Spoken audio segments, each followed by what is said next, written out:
ప్రోత్సాహకాలంటూ మోత, రాయితీల్లో కోత, బీసీల ఉద్ధరణ పేరుతో పచ్చి అబద్ధాలు, పారిశ్రామికవేత్తలుగా ఎదిగేందుకు ఊతమివ్వని జగన్ సర్కార్, భూముల ధరలు పెంచి నయవంచన, పరిశ్రమల ఏర్పాటుకు వెనుకబడిన వర్గాల మల్లగుల్లాలు, మాట్లాడితే సంక్షేమానికి నేనే బ్రాండ్ అంబాసిడర్ అంటారు జగన్.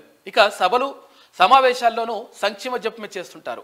నా ఎస్సీ, నా ఎస్టీలు, నా బీసీలు, నా మైనార్టీలంటూ లేనిపోని ప్రేమను ఉలకబోస్తూ ఆయన ఆయా వర్గానికి మాటలతో ముడిపించడంలో ఆయన మరిపించేవారే ఉండరేమో. అయితే బడుగు బలహీన వర్గాల ప్రజలను ఉద్ధరించడమే తన జీవిత పరమార్థం అన్నట్టు ఆయన వల్లెవేసే మాటలు మేడిపండు చెందమే అని చెప్పేసి ఒక ప్రత్యేక కథనం వేసింది ఈనాడు దినపత్రిక. ప్రోత్సాహకాలంటూ మూత మోగిస్తారు, రాయితీల్లో మాత్రం కోత పెడతారు జగన్మోహన్ రెడ్డి అంటూ ఒక కథనం వేసింది ఈనాడు దినపత్రిక.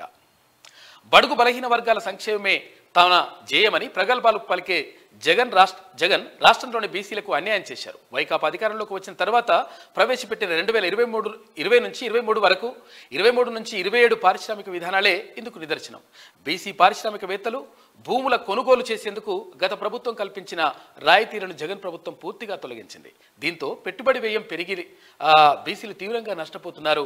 గత ప్రభుత్వం ఇచ్చే వాటిని గత తెలుగుదేశం పార్టీ ప్రభుత్వం ఎస్సీ ఎస్టీ పారిశ్రామికవేత్తలతో సమానంగా బీసీలకు కూడా కల్పించింది. అయితే ఈ ప్రభుత్వం వచ్చిన తర్వాత కోత పెట్టిందనేటువంటి కథనం వేసింది ఈనాడు దినపత్రిక.